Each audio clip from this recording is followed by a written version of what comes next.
messieurs, bonsoir et bienvenue au flash de 18h sur la télévision du Burkina.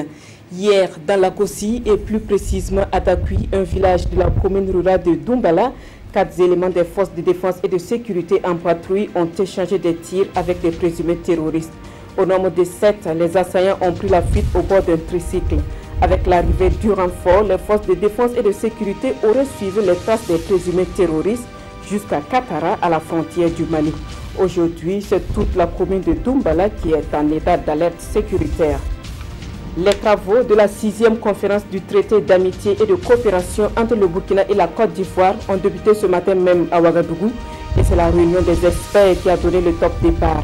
Cette rencontre des experts va se dérouler du 13 au 15 juillet prochain et doit permettre de valider les projets d'accord et l'ordre du jour de la conférence au sommet. La rencontre va surtout permettre d'examiner la mise en œuvre des projets emblématiques inscrits dans le traité d'amitié et de coopération. Le premier TAC a été signé en juillet 2008 à Ouagadougou avec pour objectif de renforcer la coopération multisectorielle entre le Burkina et la Côte d'Ivoire.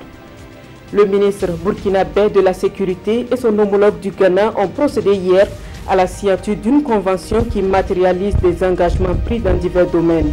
Les deux pays s'engagent à unir leurs forces pour prévenir et lutter contre la criminalité transnationale. Ils se sont également accordés pour échanger des informations entrant dans le cadre de la libre circulation des biens et des personnes. En rappel, le ministre ghanéen de la Sécurité était à Ouagadougou du 11 au 12 juillet pour une visite d'amitié et de travail, une visite qui s'inscrit dans le cadre de la recherche des solutions aux défis sécuritaires communs aux deux pays. Ils sont partis en Libye pour un mieux-être, mais le rêve tant nourri s'est transformé en cauchemar. Au nombre de 200, ces migrants burkinabés sont arrivés hier à l'aéroport international de Ouagadougou, un rapatriement initié par l'Organisation internationale pour la migration en collaboration avec les autorités burkinabées.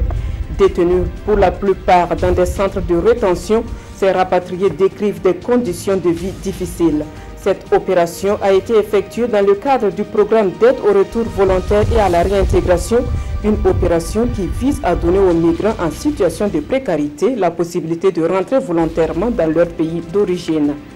Hors de chez nous, Donald Trump va prendre part au défilé du 14 juillet à Paris qui célèbre la fête nationale française. Un défilé qui est prévu pour ce vendredi sous haute surveillance. Le président américain est invité par Emmanuel Macron pour commémorer le centenaire de l'entrée des États-Unis dans la Première Guerre mondiale.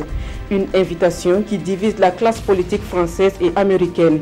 La position du président américain sur le climat indigne plus d'un et justement le climat est à l'ordre du jour des échanges prévus entre les deux présidents. Il sera également question de la lutte contre le terrorisme pour garantir la stabilité dans le monde.